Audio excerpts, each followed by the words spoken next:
today we continue on our series, Undivided. Brene Brown, who's a psychologist and a researcher, professor, has been quoted to say that in our world, one of the biggest problems is that so many people live a divided life. And that the answer is to find out how we as individuals can become more integrated. So that's what we've been doing over this series. Been asking, what does it mean to live an undivided life, and how can we journey to live an undivided life, to live a more whole, integrated life.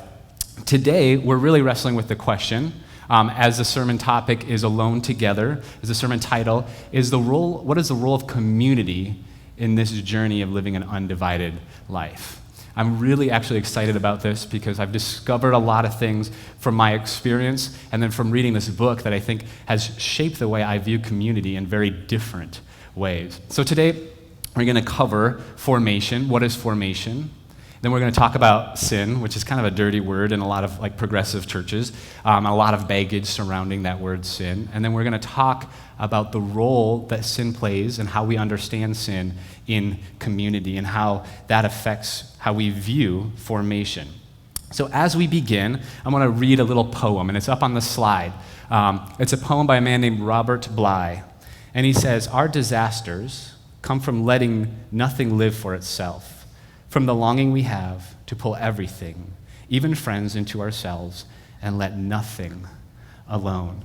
So we've been following along this book right here. It's called A Hidden Wholeness. It was written by a man named Parker Palmer. And that's how he begins this chapter, is with this beautiful poem here.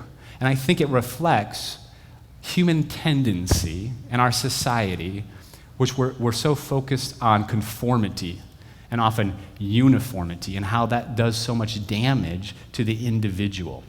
So conformity means a behavior in accordance with socially accepted conventions or standards, and uniformity is the state or quality of being uniform or homogeneous. So I have a picture here. This is a picture that reflects how boring it is to be uniform. Thankfully, we don't live in the same exact houses that everyone else lives in. Although in some parts of Phoenix, I've been told it's like a sea of taupe, so there is some uniformity there. But thankfully, they're not all exactly the same. Uniformity is boring, and it's been said, actually, that the beauty of the world lies in the diversity of its people. So how can we value the individual and value diversity as we talk about community? Oftentimes, we are an external pressure to conform or to become uniform in our families. Perhaps we've experienced something like that in our families, to become a certain way. In our jobs, we're doing one groups, which is our version of small groups. And somebody said that even in our jobs, how we train our employees are usually often one way. And some of that's understandable. I mean, we want to do the best we can with a large group of people, but even how we train people is almost always exactly the same. It's not considerate of the individual. Does that make sense? Of course, gender roles, culturally formed in our minds of what a male or what a female should be. Sexuality is another one of those. Church, of course, is another one of those. And sometimes church gets a bad rap for this, but I actually think it's an overflow of everything else in our society. The church should be a place that should look different, but unfortunately it often is just an overflow of the conformity and uniformity that we find. So when we gather in churches, we're all expected to be exactly the same, to think exactly the same. And so the whole pressure is conformity. Let's talk about formation for a moment. Parker Palmer, he defines formation as soul work done in community. So we've talked a little bit about the soul as the true self, the essence of who you are as an individual. And then he says this, you can read on the slide, he says, formation often means, and this is a negative aspect, a process in which the pressure of orthodox doctrine, sacred text, and institutional authority is applied to the soul in order to conform it to the shape dictated by some theology. It's an external pressure for you to conform to whatever I think. Oh, sorry about that. I I think I banged something here. Whatever I think you should look like. There's an external force. So I went back and I snagged this from the infants when they weren't playing with it. So no kid was harmed in this event. But I wonder how many of us have felt at one point or another in our lives as a triangle trying to be forced into a place that we don't quite fit. And that can happen in church, even by an external theology or based upon our sexuality. This is what your sexuality should be, trying to form you from the external in. Instead of finding out who you are, oh, you're a triangle and you fit right here, and encouraging that, right? Palmer continues and he ends with this, which I think is going to form the basis of a lot of what I'm going to talk about today. He says this approach, the approach we just read about formation, is rooted in the idea that we are born with souls deformed by sin. And our situation then is hopeless until the authorities come in and form us. Again, it's the external pressure to form a certain way. You're a triangle, but you need to look like a circle. So there's an external pressure to form or conform around what I think you should be like. Everybody tracking with that with me today? So we're going to talk about sin. If sin is the underlying thing here, especially the fact that we're souls deformed by sin, then let's talk about sin for a moment, which is always a fun upper, right? Original sin has been taught in much of Christian tradition. And it's something we're going to actually examine here. And I want to invite you to actually think about this more deeply. Original sin basically is telling us that our nature itself is sinful. That our human nature is sinful, is corrupt. Welcome, Chester, by the way. There's our other kids director back here. So we have two wonderful kids directors. Squirrel, I just saw him and got distracted. So again, that 10-year-old coming up at me right there. What was I saying? Original sin. Let's get serious here. Original sin, our nature is sinful. This idea, this concept of original sin often draws from a very literal reading of Adam and Eve in the Garden of Eden in Genesis chapter 2, and that because of their choice, they inherited sin that now is passed down to everybody from then on. And a different way of saying original sin, it teaches us that sin is a condition, it's not a choice. That it's just a condition. You're born that way. Original sin is a statement about who you are as a person. It's part of your DNA. So I want to invite you. We here at One Church, we say questions and doubts are welcome. And what we mean by that, at least, is to say if there is something that you've been taught or believe that doesn't sit right with you, or that you think just doesn't make sense, then you have the freedom to question that and wrestle with that and struggle with it. And you have the freedom to think differently than I do. Again, we're not here to set an external conformity around you to shape you. We're here to help you grow in who you are. But I want to invite you to wrestle with this question: is original sin true? And what does it mean? And what are the ramifications? Original sin, let's talk about where it came from. First of all, Judaism, which is basically the parent religion of Christianity. Christianity was born out of Judaism. There's no concept of original sin in Judaism. And yet we draw from Christianity back into their scriptures, Adam and Eve, this concept of original sin. And then we kind of tend to read into all of the scripture this idea that somehow we're broken and flawed as people. But I suggest something very different. So let's jump in. We're going to read together the first story in Genesis, Genesis chapter 1. So there's two creation stories in the book of Genesis, and they don't line up, right? It's almost like from the very beginning, our Bible is telling us it's not meant to be taken literally. And if you're looking for consistency throughout everything, you won't find it here in this book. It's an invitation to wrestle with what it means to be human, to struggle with things. So the first chapter of Genesis is a creation poem. And the second chapter of Genesis is creation, but in a different order. And so you can't take these things literally because our first two chapters even conflict with each other. So let's read Genesis 1. At the very end is when humans are created. So everything else was created, and then humans are formed. So let's read this together in verses 26. And then God said, "Let us make humankind in our image, according to our likeness, and let them have dominion over the fish of the sea, and over the birds of the air, and over all the cattle, over all the wild animals of the earth, and over every creeping thing that creeps on the earth." So God created humankind in his image. In the image of God, he created them, male and female.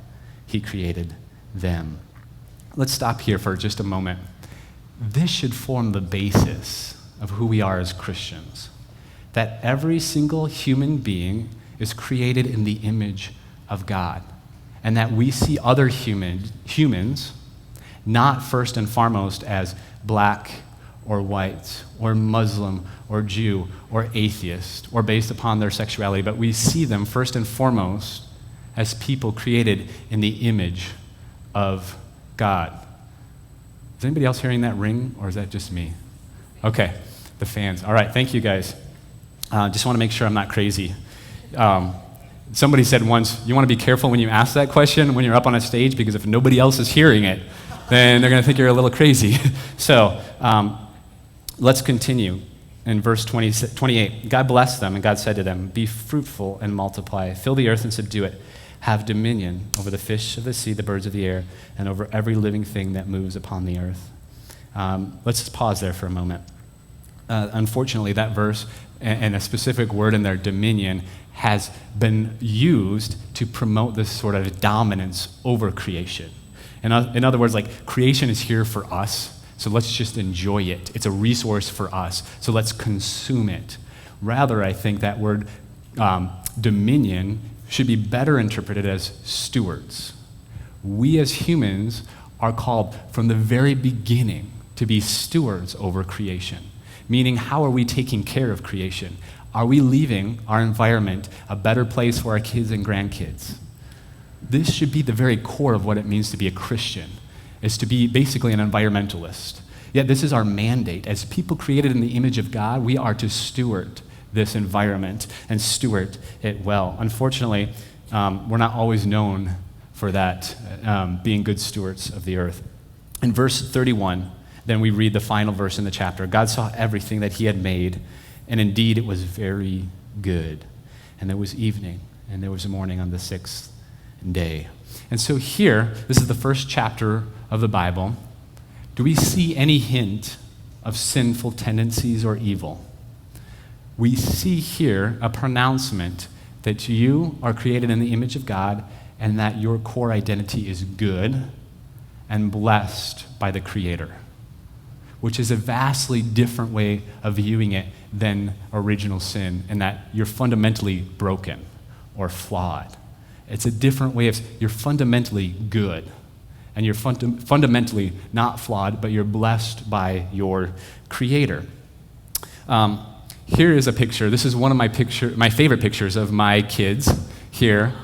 Oh, I was hoping for that reaction. Thanks, guys. That warms my heart. I feel like you can almost have little halos above all their heads in this picture. And yes, we have 3 boys, and they're all 3 there. The right one on the far side is our furry oldest son named Mo.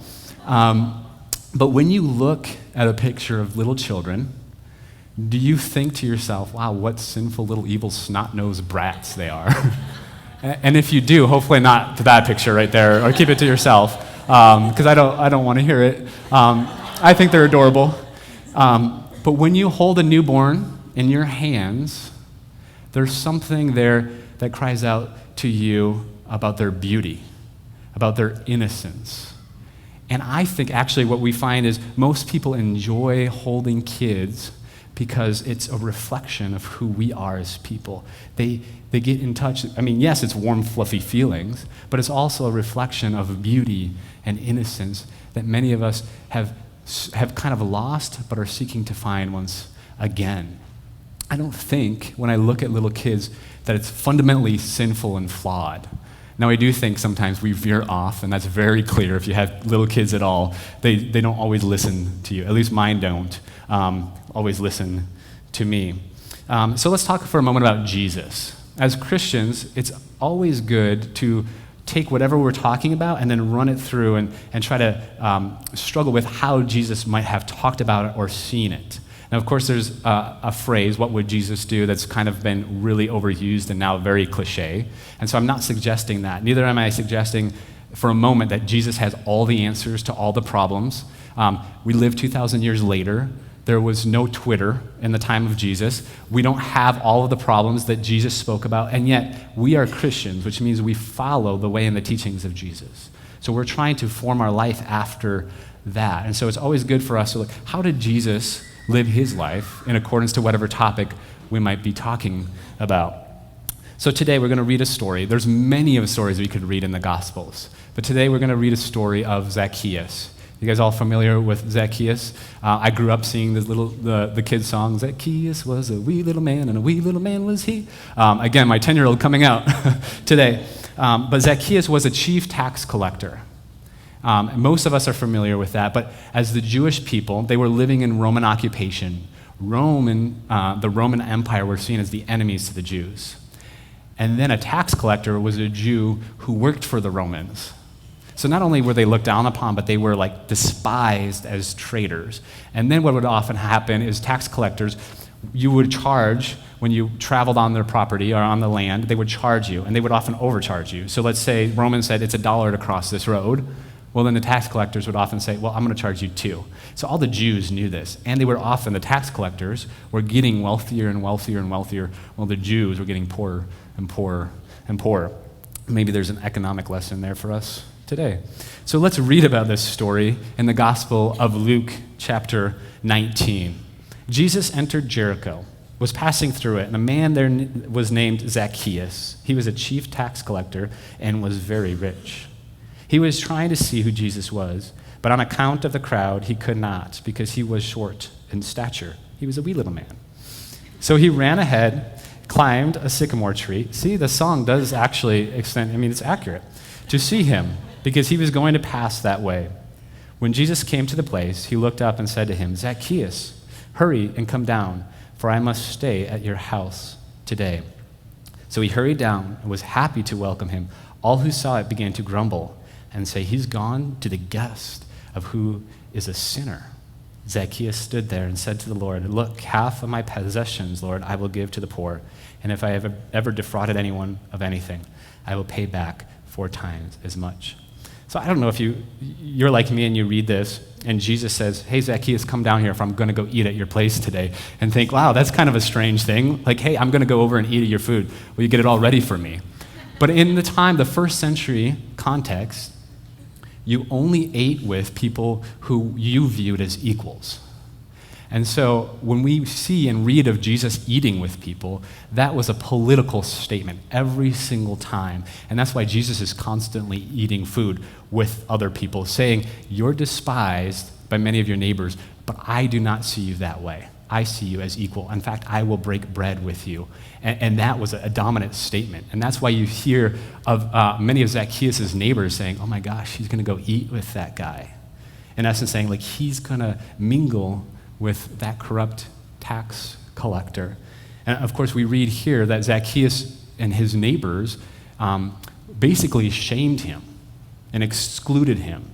You are despised. I can't believe that this guy, Jesus, is going to eat you. They were using shame as a way to exclude him. But of course, we don't do that today. We've moved on. So Jesus here, though, he begins, and I think this is important, he sees Zacchaeus for who he was, not what he had become. So Jesus points out who Zacchaeus was and says, you are an equal. I know what you have done. I've seen it. You're despised, but I see past all of the choices, and I see into who you really are. And that brought about a transformation in Zacchaeus. We don't read everything here, but Zacchaeus is all of a sudden formed, and it's like, hey man, I need to change my life. I need to give everything away. And so what we see here is actually Zacchaeus coming in contact with unconditional love and grace, and a person who welcomes him as an equal.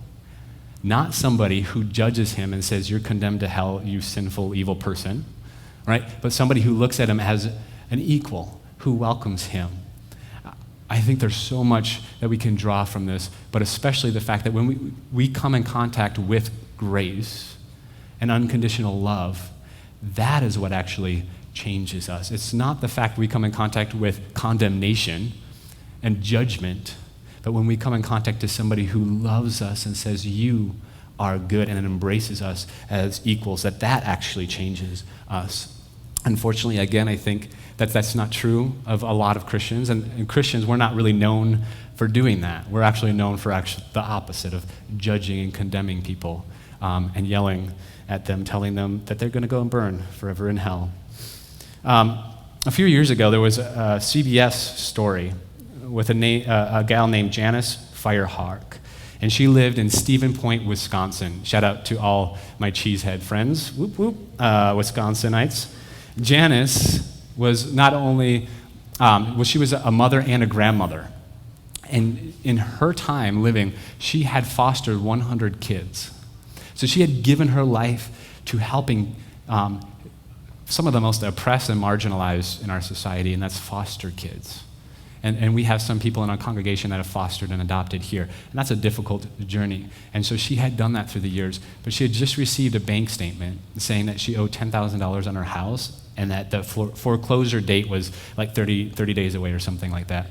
And if she didn't pay it, then she would lose her house. And so she was talking this over with her daughter, and her grandson, Noah, overheard it and said, I'm young, I only have $100 to my name, but somebody's got to do something. My grandma is such a good person. So he went on the internet and posted and put together this fundraiser campaign and said, my grandma Janice has helped 100 and something kids in foster care system. She needs $10,000 or she's going to lose her house, but she really wants to help people.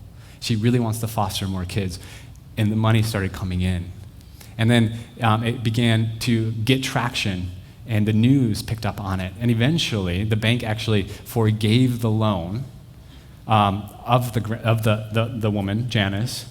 And this is what Noah said in that segment. He said, "This helped me realize how many good people there are in the world today." His grandma was good, helping other people, and he saw her in a tight spot and decided to do something else good, and other people came along and said, yeah, we see good, and you see how that domino effect happened. They were inspired by someone's good actions. And of course, some people would push back and say, oh, but we see so much violence and evil in the world, and hate and racism. And I think absolutely we do. And I think we need to name that and call it out. We're not trying to cover it up or pretend like it doesn't exist. But I think we also need to say, or be aware of the fact that evil is a powerful force, and that so much harm can come from just one or two people doing an evil act. And we see this all the time. It just takes one or two people to cause a bunch of violence, to grab a bunch of guns, and just a few moments kill a dozen people. That's all it takes.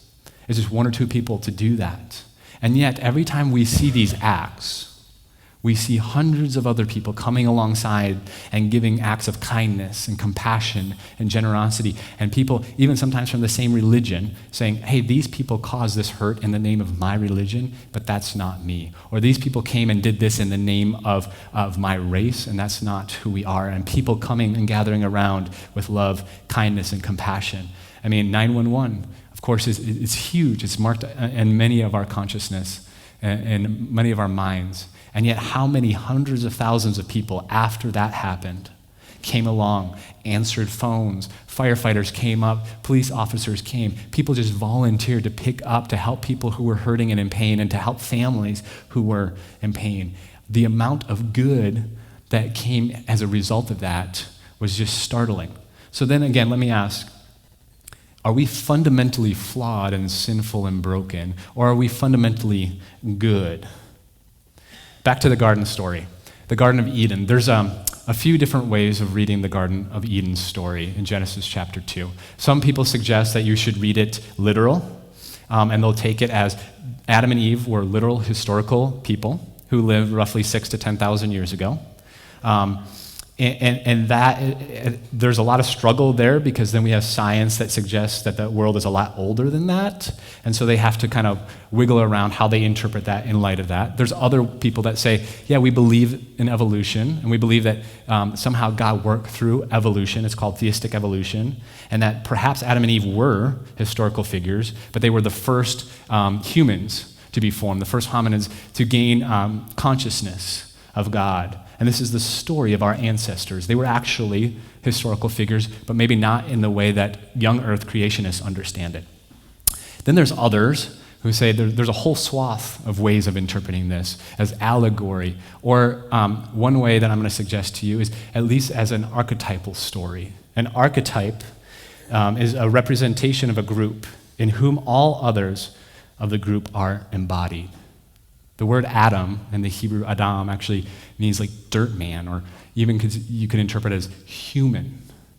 So I think when people ask, is Adam and Eve a historical figure? I don't know. It could have been.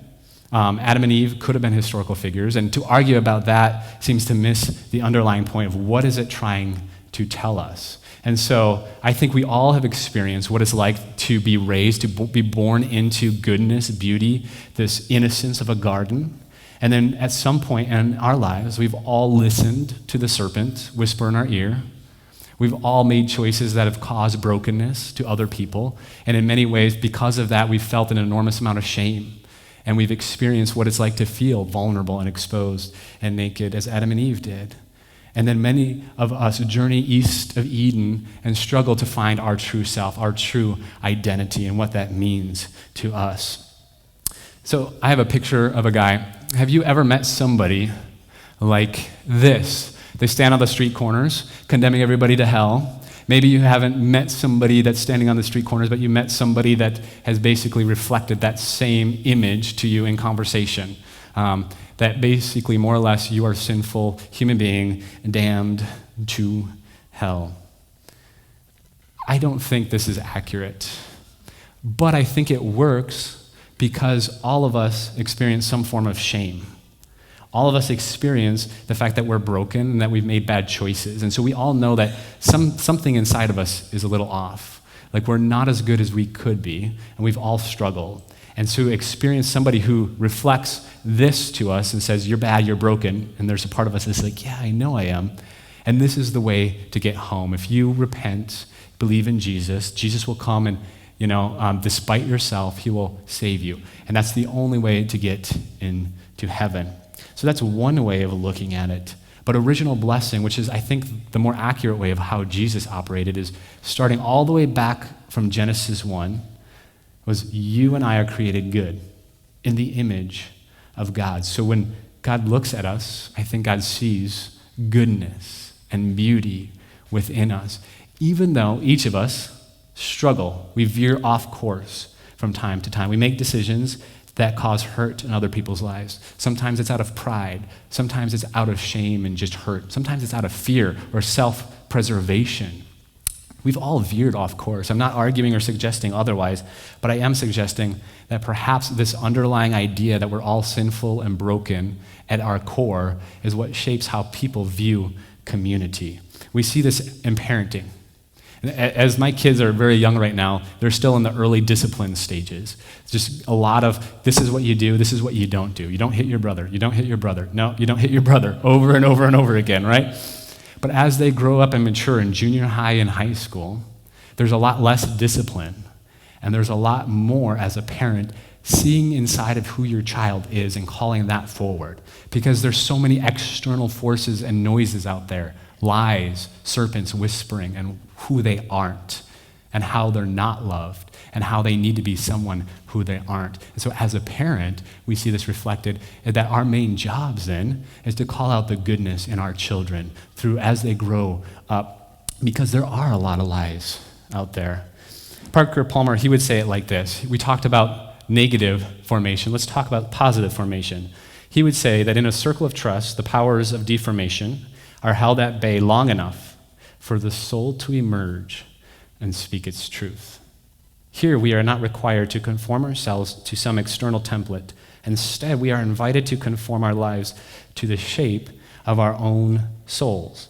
trusting the soul to know its shape better than any external possibly can, or external authority possibly can. I love this, first of all, because part of it is holding the lies at bay, which is part of our jobs as a community, and we'll talk about that in a moment.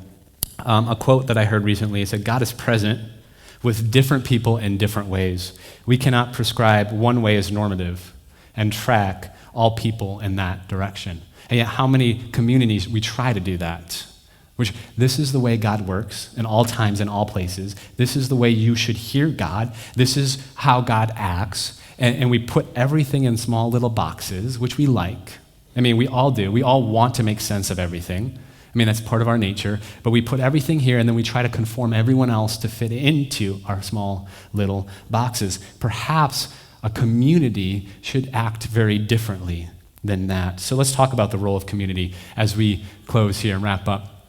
I put 4 different points that I think are important for community. The first is that we believe in the goodness of others. So here at One Church, we gather here every Sunday, and we gather in small groups, and everything that we do is centered, I think, around this. This is the foundation upon which everything else is built. And if our foundation is off, the whole building will be tilted and skewed. And so many people, when they start with a foundation that we're all broken, flawed human beings, then that's the foundation that they use. Here, I think a lot of what we do is based off, we're a part of the shared human family. We're all a part of that family, and we all look differently, and that's actually a good thing. We celebrate the beauty of diversity. Number 2, create safe places for the soul. So we've talked about the soul, the true self, a few different times in this series. But Parker Palmer, he speaks about the soul as like a wild animal, in that you don't go tromping through the woods to find a wild animal. You go slowly, you go quietly, and you wait and sit. And so here, part of what we try to do at One Church and in the different ways we do in our one groups and everything else is we try not to force people or push people or act in loud, violent ways. It says, you have to do this and you have to do it now, but we have patience with people because it's a process and it takes time, and your journey is different than my journey. And then third, and keep the lies at bay. We all, I think, if we're honest, we struggle with lies constantly, loops in our head. And we've talked about this often begins at junior high or high school. You're not good enough. You're not pretty enough. You're not kind enough. You're too kind. You're not thick enough skin. You're not driven enough. You're not whatever. We deal with shame. We deal with fear. We deal with insecurity. We all deal with these lies.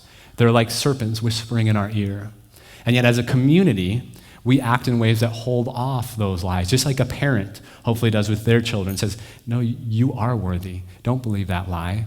And so what we try to do here as a community is hold off those lies. And some of those lies actually stem up from our past, our families, even our church experiences at times, in unhealthy and hurtful theologies and ways of living. The last step, encourage others on their journey. So as a community, this is so important. Once you take a step into something, you're not done there, right? Once you decide, hey, I'm going to quit my job and go back to school, it's not like everything now is red carpet laid out. Now you actually have to do it, and you need support and encouragement. And how many times do you feel like giving up? Almost every day, right?